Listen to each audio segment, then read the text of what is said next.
اہل حدیث حضرات اس کے اوپر جو ہے چیلنج بھی شائع کرتے ہیں، کوئی ثابت کر دے حضور سے 20 رکعتیں تو ہم اتنے لاکھ،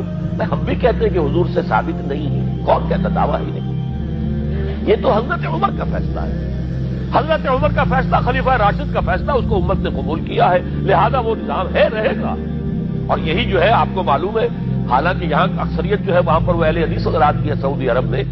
حرمین میں وہی 20 رکعت تراویح ہوتی ہے، اس لیے کہ وہ ان کا جو آفیشل مسلک ہے وہ مسلک حنبلی، حنفی نہیں ہے، تو حنبلی مسلک میں بھی یہی ہے، شافعی میں بھی یہی ہے، مالکی میں تو 36 تک کی روایتیں موجود ہیں، 36 رکعت،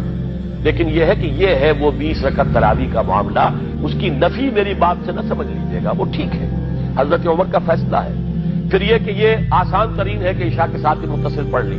اور آج تو ہماری نیند کا کوئی حصہ اس میں جاتا ہی نہیں، کون سوتا ہے اس سے پہلے سوال ہی پیدا نہیں ہوتا، لیکن یہ جو کہہ رہے ہیں کہ قرآن کہے گا میں نے اسے نیند سے روکے رکھا، اس کا حق کہاں ادا ہوا؟